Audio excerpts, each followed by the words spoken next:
12वीं कक्षा का आखिरी महीना था। स्कूल में हर तरफ एक ही चर्चा थी, परीक्षा, भविष्य और फेल होने का डर।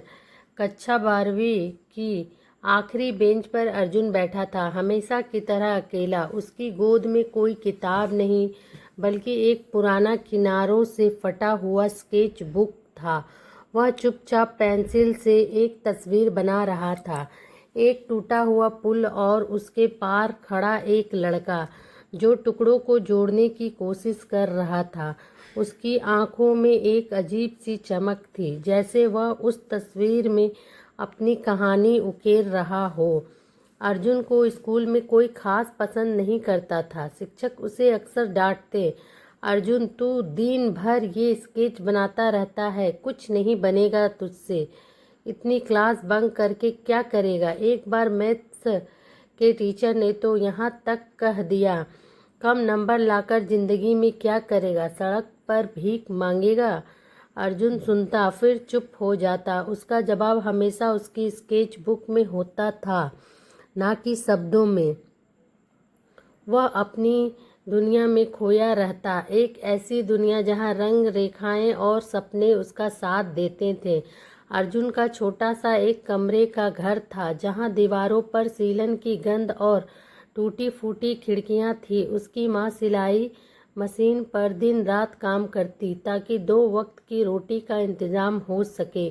अर्जुन के पिता सालों पहले उन्हें छोड़कर चले गए थे। माँ और बेटे की दुनिया एक दूसरे के इर्द गिर्द घूमती थी। अर्जुन का सपना था ग्राफिक डिजाइनर बनना। वह घंटों यूट्यूब पर फ्री ट्यूटोरियल देखने की सोचता, लेकिन उसके पास ना मोबाइल था ना लैपटॉप, यहाँ तक कि ढंग की पेंसिल और कागज भी मुश्किल से जुट पाते। हर रात जब माँ सिलाई मशीन बंद करती, अर्जुन माचिस की डिब्बी के अंदर जलती मंटी से आड़ी तिरछी रेखाएं खींचता। वह उन रेखाओं में अपने सपने बुनता, एक ऐसी दुनिया जहां वह अपनी कला से सबको हैरान कर दे। माँ उसे देखकर कहती, बेटा तू चाहे जो बन, लेकिन खुद पर भरोसा कभी मत खोना। दुनिया तुझे जितना नीचे गिराएगी, तू उतना ऊंचा उड़ना। स्कूल अर्जुन के लिए कभी दोस्ताना नहीं रहा। उसके पास ना तो नए कपड़े थे, ना ही चमकदार गैजेट्स।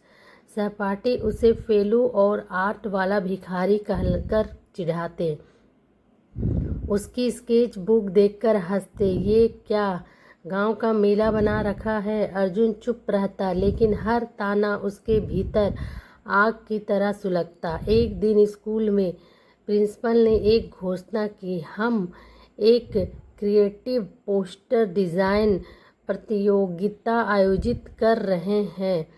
थीम है भारत का भविष्य। विजेता को जिला स्तर की परीक्षा में बिना फॉर्म फीस के भाग लेने का मौका मिलेगा और टॉप कोचिंग क्लास की 1 साल की फ्री स्कॉलरशिप भी। क्लास में हंसी का ठहाका गूंजा। अब ये आखिरी बेंच वाला ही जीतेगा क्या, एक लड़के ने मजाक उड़ाया। बाकी सब हंसने लगे, लेकिन अर्जुन की आंखों में एक नई चमक थी। उसने मन ही मन ठान लिया कि यह मौका वह नहीं गंवाएगा। अर्जुन ने दिन रात मेहनत शुरू कर दी। उसके पास रंग नहीं थे तो उसने हल्दी, चायपत्ती और पुराने जूते की पॉलिश से रंग बनाए। ब्रश की कमी थी तो माँ की टूटी चूड़ियों के टुकड़ों को तराश कर उसने ब्रश बनाया। कागज के लिए उसने पड़ोस की दुकान से पुराने बिल मांगे और उनके पीछे स्केच बनाए। हर दिन स्कूल से लौटकर वह एक ही चित्र पर काम करता, भारत का भविष्य।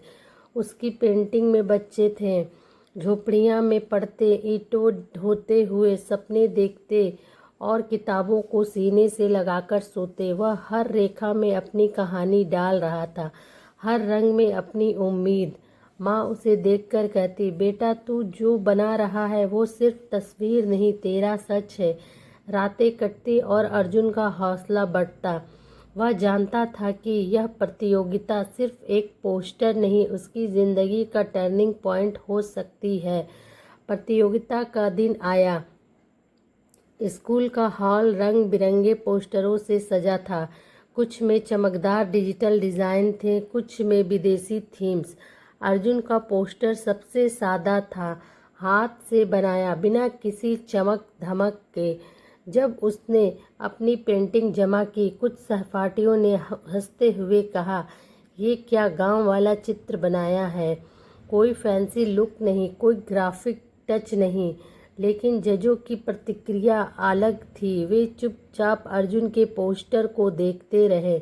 एक जज ने तो अपनी चश्मा उतारकर पास से हर रेखा को गौर से देखा। अर्जुन का दिल जोर जोर से धड़क रहा था, लेकिन वह चुप रहा। 3 दिन बाद स्कूल के सभागार में नतीजे घोषित हुए। प्रिंसिपल ने माइक पर कहा, पोस्टर प्रतियोगिता के विजेता हैं अर्जुन वर्मा, कक्षा 12वीं।